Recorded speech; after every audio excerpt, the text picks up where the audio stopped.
Welcome back. So we're going to continue where we left off with the terrain editor, and this is the last of the basics for the terrain editor, and it's the edit function here over on the left hand side. So again, go over to terrain editor, make sure your editor is gray so that you can see the terrain editor, and then go to edit.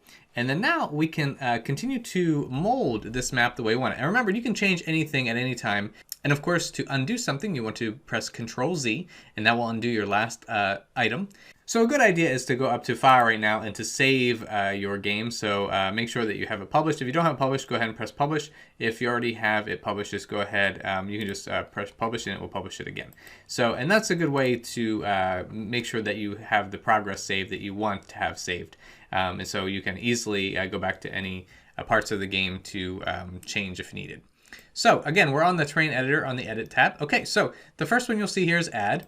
And this is one that you're going to use pretty often. So add is very good for creating terrain in different shapes. So let's say we do a couple hills for the grass. We're going to use the sphere for the brush settings, and then you can change the size of the sphere. So you can see I was able to make it larger.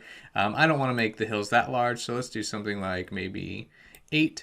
For now, just leave the pivot position where it is. You can experiment with that if you'd like. The plane lock is what you see here. So it will keep it locked in at the place where you start building, and you'll see what that does in a second. You can snap to grid. You can ignore the water for building, and then you can ignore parts if you would like to build over parts. So let's go to the grass, and that's the setting that we have here. And I'm just going to make a couple hills, and you can see it made the hill pretty quickly there. And let's go a little smaller. Actually, I'm going to undo that. And then I'm going to go to maybe like 4 here. And so you can always change these settings. And now we have smaller hills. And this is much more what I was looking for. And so we can make a small hill on the side here. And again, you can grow the hill up. I'm going to make this one just kind of small mounds here. So there we go. And again, you can grow up if you'd like. You can do something like that. I'm going to undo that. So there's a small little hill. And then let's do another hill over here. And again, I could have made this a little smaller on the brush size. Maybe would have made it look a little more natural. So I've made some hills. So, okay, so we've got the hills. And then to subtract, you would do the same thing. It does the same process. So now I can hit the subtract button. And now it will take away some of what I've done. And it will actually take away what I've done here too. So you see if I place the brush here, it will take away parts of the map as well. Okay, I'm going to undo that again, so you can play around with those and just see what you like with the add and subtract. And you can do this with any type. So let's say I wanted to subtract right here. Then I can do the same thing where I have it positioned where I want it, and then I can subtract. Now right now, you notice the water did not subtract, so it says ignore water. If I want to take away the water as well, you can just click that, and then now it will subtract the water as well. So that's the easiest way to delete parts of your terrain. So you've got add and subtract, and then grow is actually the better one for hills. So you notice the add did not do a really great job with hills, so grow is actually a better one. You'll see what happens. So if I go ahead and have the base size 6, strength 1, that's really strong. Let's do a little smaller strength, so maybe something like 0.5. And then basically that's the speed at which the hill will grow. And then, again, keep these the same, and I'm going to have the grass again.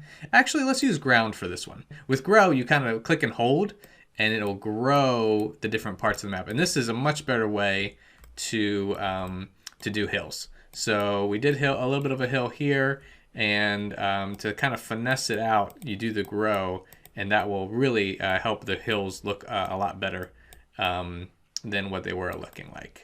Okay, so I'm kind of using this. You can see again, it's almost like just creating it the way you want it to look. And let's do something like that. Looks pretty good for now.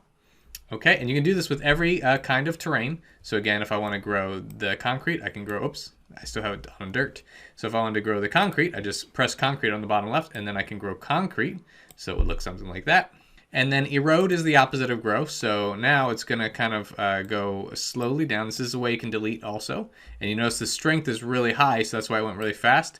If I put that down, then it'll go really slowly. So the strength is pretty much the most important part of the growing tool when you're building with that. And again, you can click on ignore water, ignore parts, depending on what you're trying to do. Smooth is the way you really finesse out things. So let's do smooth and turn the strength down. And smoothing will really make your map more realistic. So what it's doing is you notice that it takes whatever terrain you have and makes it smoother. So it smooths out any of the wrinkles that you have on your map. So the best way to see it would be like right here. So you can kind of see this area, and then I'm going to smooth it, and now it looks much more natural than what I had before. So smooth is extremely important, especially for creating hills. Okay, so I've used the smooth tool, and now these hills are looking a lot better, right? They're looking more natural, and again, it'll do this with every item that you smooth. And then flatten is exactly what it says. You'll pick the plane that you want. Let's say I wanted a little flat top on the big top of this hill. I can just flatten this, and then now the top of that hill is extremely flat. Paint is one thing you can do, and again, that's if you want to change the look of something. Basically, it is exactly what it says. So you're gonna be painting. Let's say I want to paint brick right here. There it is. I painted some brick, and again, you can change your brush size and all of those kinds of things.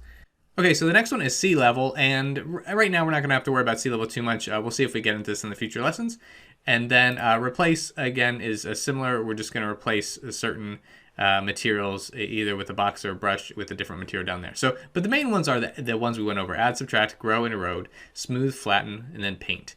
And you're going to use those throughout the course as we create terrains and those kinds of things. But this is the basics of how to use it. And again, you can use these to create your own game, or you can follow along with the game that we're creating here as we continue to code throughout the game and then build this the way we would like it to look. So you now know how to edit the terrain that you're working with. Your action item for today is to build a couple hills on the one side and become more comfortable with these functions. You don't have to spend too much time building a map, but just make it look a little different so that you can start getting comfortable with the terrain editor. And so I thank you, and I'll see you in the next lesson.